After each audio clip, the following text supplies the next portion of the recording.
Hello, and thanks for joining us for this episode. Today, we're diving into some really inspiring ways communities are empowering youth, especially those who often get overlooked or written off. Yeah, it's a topic close to my heart. We're exploring this powerful idea from Edgar Cahn's work called No More Throwaway People. It's a challenge to society to stop seeing anyone, especially young people, as disposable, and instead recognize everyone as an asset. Exactly. And central to that is this concept called co-production.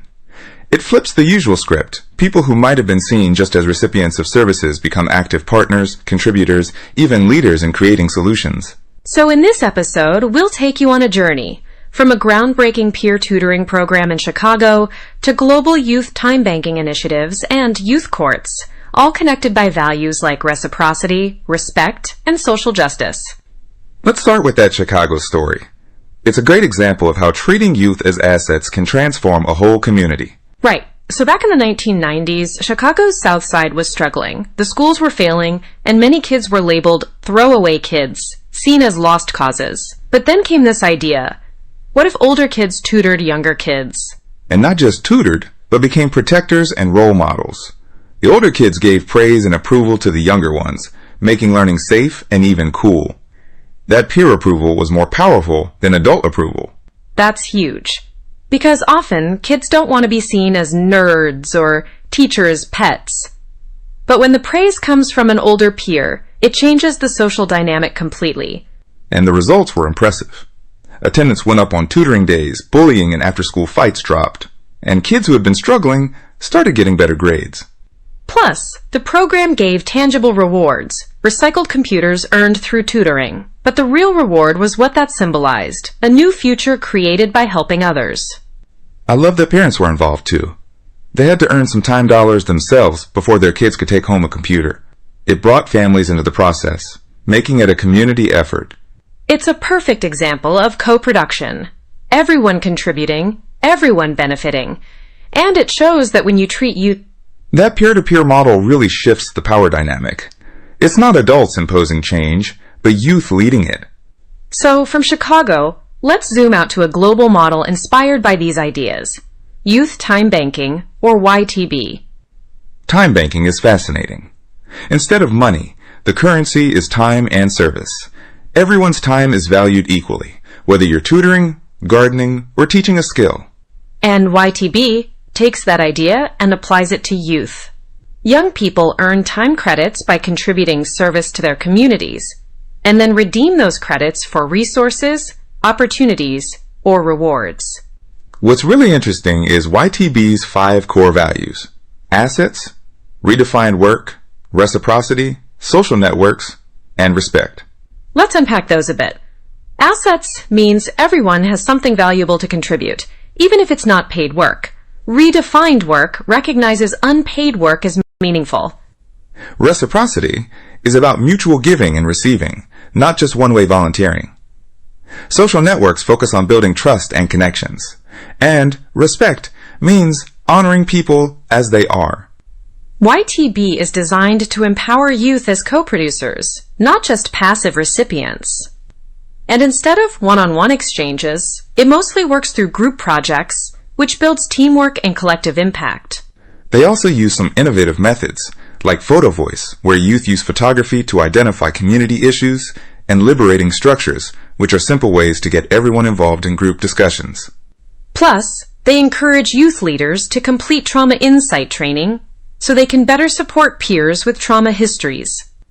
That's important because YTB isn't just volunteering. It's a balanced exchange that prevents burnout and builds community resilience. Now, let's focus on how YTB is making a real difference in Africa through what they call the STAR model, Sustainable Trauma-Informed Reciprocity. STIR integrates trauma-informed care with reciprocity and co-production, tailored for youth in sub-Saharan Africa. There are some amazing examples. In Uganda, youth led a project making reusable sanitary pads, addressing menstrual hygiene, and empowering girls to stay in school. And at Bright Parents School, they introduced ultimate frisbee teams. It's not just about sports. It builds teamwork, confidence, and community pride. There are also photo voice projects documenting pollution and sanitation issues at fishing sites. youth-led small libraries providing access to books and technology, and vocational skills training like shoemaking, soap making, welding, and bicycle maintenance. What's great is youth earn credits for their contributions and use them to access resources like school supplies, technology, or training. And beyond the tangible, they're building social capital, networks of trust, mentorship, and support. Of course, there are challenges, limited technology, transportation, infrastructure, but YTB adapts flexibly to those realities. The testimonies from youth and adult leaders are powerful. They talk about increased confidence, leadership, and real community impact. The mental model here is Youth RE, assets, resources, and energy. It's a framework to see youth as vital contributors, not problems. That's a great way to put it. Now, shifting gears a bit, let's talk about youth courts. Youth courts are peer-led restorative justice programs where youth take on roles like judges, jurors, and advocates to address minor offenses. Instead of punishment, the focus is on repairing harm and restoring relationships. The process is pretty structured. Youth admit wrongdoing, present their case, and peers decide on restorative sentences, like community service or apology letters. What's key is that youth courts are trauma-informed. They recognize the underlying causes of behavior. The benefits are impressive. Reduced recidivism and suspensions, development of 21st century skills like leadership and public speaking, and improved school climate. For example, a Philadelphia middle school reduced suspensions by 1/3 after implementing youth court. Youth courts empower youth to hold each other accountable in a supportive environment. It's a great example of positive peer pressure as a tool for change. Now, here's where it gets really interesting, the synergy between youth court and youth time banking. Right. Youth court provides structured accountability and leadership experience, while YTB sustains ongoing community connection, contribution, and belonging beyond the court case. Combining these models creates sustainable pathways for youth development. It addresses social isolation, unmet needs, and builds protective factors. Jerome Scriptunas, who developed YTB, envisions youth who complete youth court continuing their growth and community engagement through YTB. Both models are grounded in co-production and respect for youth agency. So it's really about moving from accountability to ongoing community belonging. And all of this ties in to the United Nations Sustainable Development Goals. Absolutely. These practices contribute to 4 Sudanese pounds, quality education through skill building, literacy, and experiential learning. They also support 5 Sudanese pounds, gender equality, by empowering girls with menstrual hygiene projects and inclusive leadership.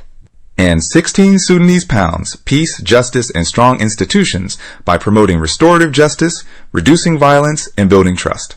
These grassroots initiatives show how community-driven solutions are essential for sustainable, inclusive development.